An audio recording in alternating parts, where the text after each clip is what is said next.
All right, we are live.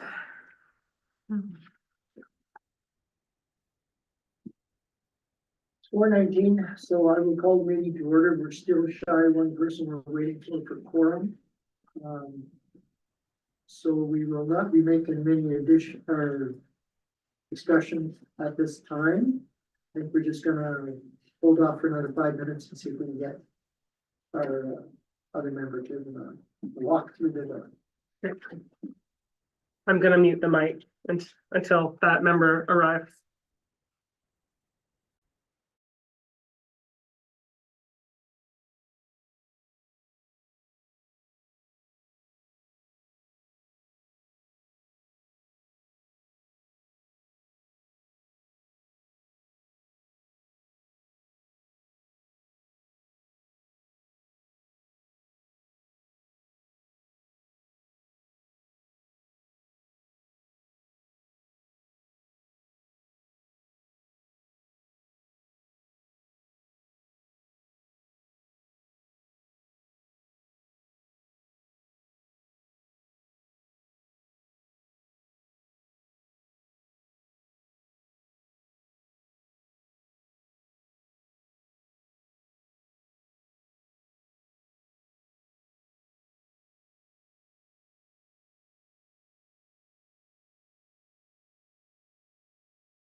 Sound is on.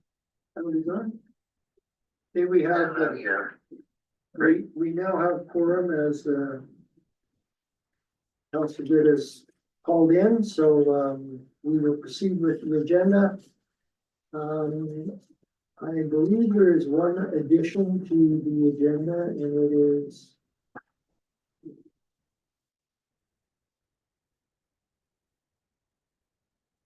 an application for a variance on a parking, regarding lot 2223, block 8, plan 277 BK. We'll add that under new business. And as a second item. Was there any other additions, deletions to the agenda? Fair enough. Okay. With a motion to adopt the agenda as amended, please. Right? All in favor? Carried. The minutes from the previous meeting, the March 4th meeting, were circulated. Does anybody, have any comments, corrections, additions, errors to those minutes? I'll move the minutes from the March 4th meeting. All in favor? In favor. Carried. No old business or new business, development permit application 2025-08, lot 17, block 1, plan 7152 BA, discretionary use variance for a single detached dwelling. Tax rule doesn't matter. 228-100. I believe the key factor is a side yard variance for setback, correct? Yes. The application is for a single attached dwelling in our mixed commercial residential district. The property is a narrow 33-foot wide lot. And there is a request to vary the west side yard to zero, so right onto property line. There are properties around the area that are zero lot line. They're typically all commercial. But we do have an adjacent home on the east side that is very close to their property line. It's an older home that was probably built in the 1940s. But the proposal does have the side yard between that home and this new dwelling at the minimum standard for the R1A district of 4 feet. So the primary issue really is that variance. We do have a submitted site plan, and because it is a zero lot line, we have a potential condition that a real property report is required at the time of the building footing stage to make sure that the house is built appropriately on the site, and we're not creating an encroachment onto the neighboring lot. So we do have a standard condition in our development permits that allows staff to require a real property report. We don't do it typically, but because this is a zero lot line where any deviation from the placement would be an encroachment onto the neighboring property, it is the recommendation that that be included.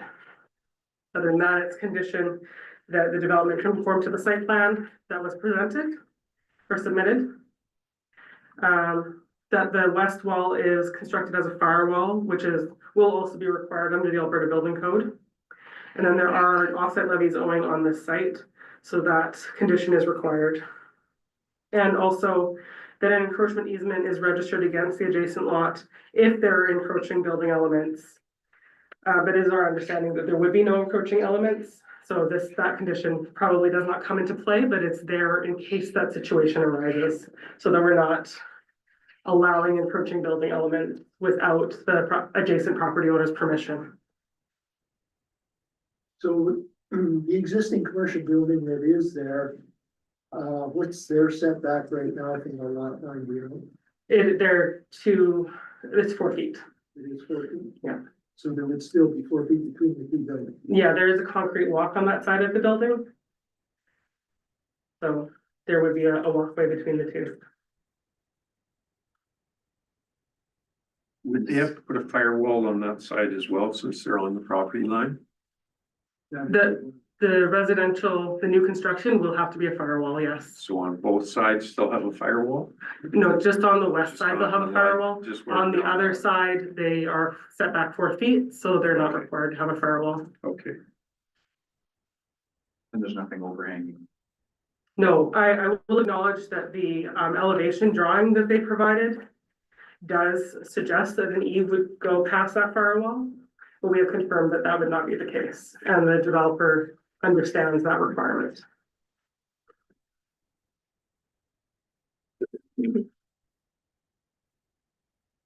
So the commercial building that is there, are they aware of this or they will get notification once? The sign will be posted on site. I'm just wondering if they've been already talked to. I'm unsure if the developer has talked to the neighbors. And I guess the other question I have is that roof line is a single pitch to the one side, obviously. Any rain, et cetera, is gonna flow towards that existing home. Is there any, The property grading, they did submit a grading plan, which was reviewed by the town engineer. And the property grading, I believe, is to the front yard, or honestly, I need to double check. back to the lane? Is it- The access to the garage is through the lane. Sorry, it is to the lane. That's what the grading plan shows, and that is, the engineer has reviewed it and approved it. And what's the elevation of that building compared to that building next to it? Is it height wise? I mean, is it gonna be compatible visually with that existing building? Like, again, Sorry, are you talking about the existing commercial? yes, The commercial is a single story, so it won't be substantially different.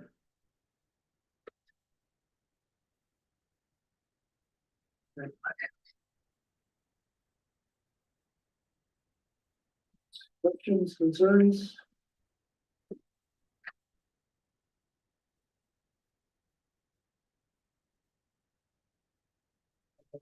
Nobody has any other questions or concerns? I would entertain a motion and we can further discuss and or make a decision.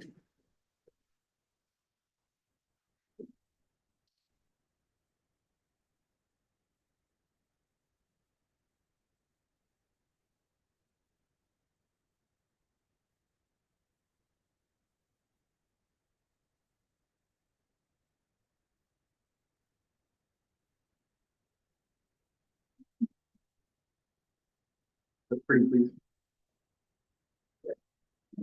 I probably end up with the additional. Oh, I'm copy. sorry. No, it's not your fault. It's- So again, And if I read this out with the potential conditions, that satisfies because those are listed previous. Yes, So I can use that it's for- in the report. Okay, so I'll move that we approve single detached dwelling on lot 17, block 1, plan 7142 BA, subject to the potential conditions listed in the document.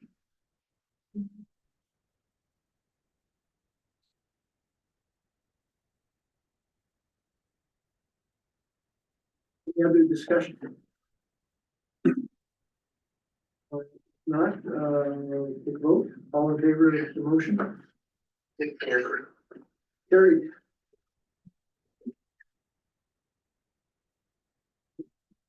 So the other thing that we have before us is another variance regarding commercial development, or commercial business development, I guess. And it's planning and parking variance required. I personally would prefer that we do not make a judgment on this today. If the rest of the group is okay with that? Just for the fact that I don't think anybody's had a chance to review this document yet. It was just presented to us. We did review this property though, like when was that? Just like a year ago, when there was a proposed school and we were okay with a parking variance at that point. Obviously, this is a different intended use, but, I would be willing to proceed based on the fact that we may be familiar. Okay, what is the variance that they're asking for? So the proposed use is a professional office services, specifically child and family services office that provides services to some of the First Nations communities around us.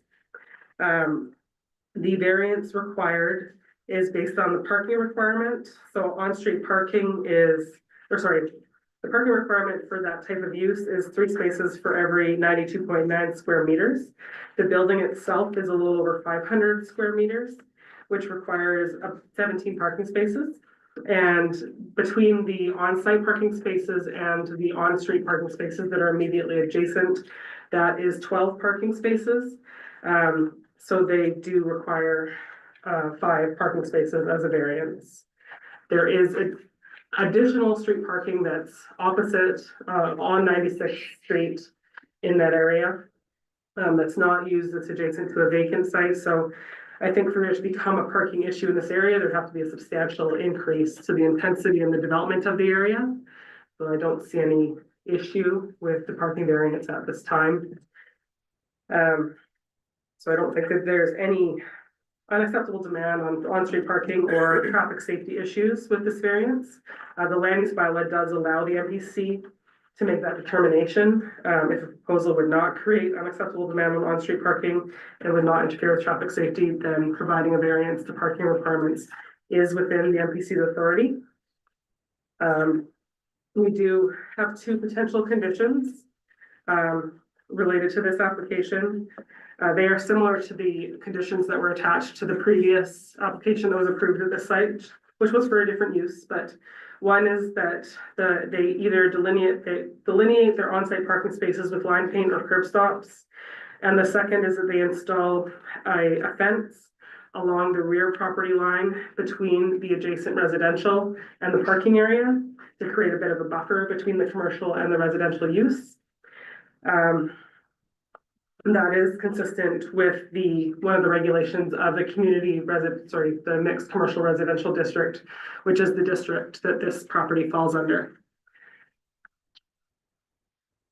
So there's currently a lot of vacant space there that's not being used. What happens to this if it is granted and further development takes place in the area that requires parking? Is it on the new developer then to come up with the parking? Ultimately, we cannot, this would be a variance saying Right. that we're allowing this to proceed with less parking. If parking were needed because the area redeveloped, then perhaps the MPC would be less inclined to grant a variance to a different Right. Application, but we would still grant that on-street parking across the street. If that site got redeveloped, it would count towards that other proposal. This use would not have a right to that parking, as it were. I guess that's kind of what it could be. There is also a public parking lot a little over 100 meters away, across from I think it's Board and Barrel and the automotive electric service. So it's a walkable distance, not necessarily the best experience in -40, but most of the year wouldn't be too onerous.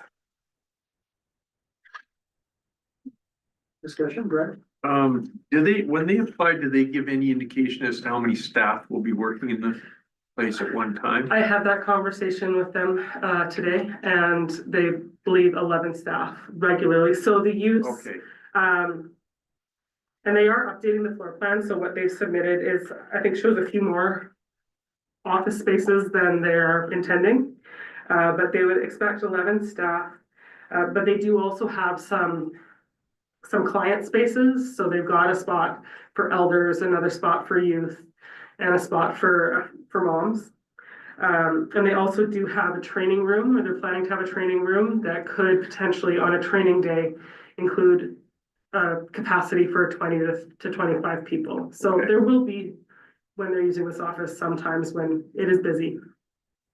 but most of the time it shouldn't be an issue, it doesn't sound like. Yeah.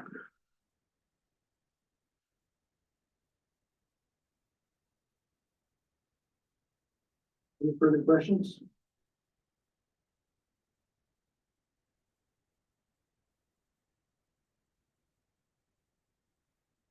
Now, so if we, so you had mentioned some of those other conditions with the fence and the curb stops or the line painting, one or both. Yeah. So if this option that says potential conditions, once again, that is included in that phrasing. Yeah. Okay. And those conditions are the ones that are on page 5 of your report. That's right. And they would be to that date? Yes, we do have dates specified because that allows us, gives us an opportunity to understand when the enforcement would have to happen if they didn't proceed. So a specific deadline to work towards, but fairly generous. Basically all of the summer construction season. So they would probably like to get right to this, it would seem, is my. I think they do want to proceed, but I also think that if MPC wants some time to think about it, there is an option that I don't think would be super detrimental. They are still finalizing their updated site plan, so I don't think that they'll be submitting a building permit application tomorrow if this is approved. So if we choose not to accept this, then what option do they have? They would have to come up with some more parking someplace, designated parking? The option, if without a variance, the option that they would have would be to try and find an additional property where they had absolute control over within a certain distance, yes. May I ask, because I remember the last time we looked at this again, it was a school they were thinking to put in. And I seem to remember that there was a question about like whether, because again, it was a school and there was concerns about buses and drop off and like, was there any sort of, because at that time, like, is there, I don't want to compare these two things, but they were talking about 90 kids, I think, at that time, which to me would sound like a lot more traffic than we'll be dealing with this development. Do we have, I thought they had done had reached out to like Alberta Transportation or something at that time to see if there were any concerns at that point? Do you remember what That other applicant provided a traffic plan. Right. It wasn't a reach out to Alberta Transportation. Okay. But they did provide a more robust traffic plan in that circumstance because of the concerns around the loading and the additional traffic. And that was part of it, was that they had designated loading zones. Yeah. And the school bus zones were in partnership with the outreach, I believe, right? Yes, the drop off location in that circumstance was a walkover.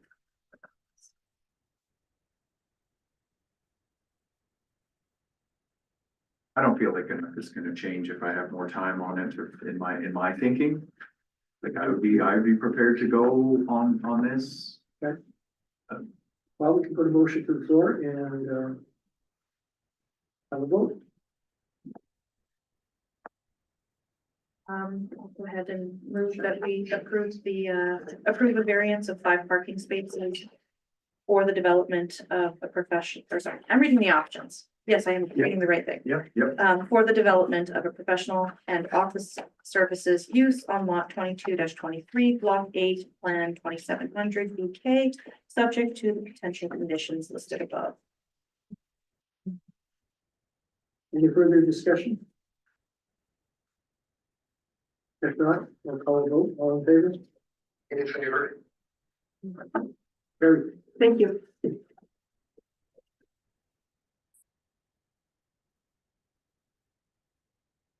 Our agenda, reports of information, and there was any attached. So I will call adjournment at 4:44. All right. Thank you very much. Counselor Gill.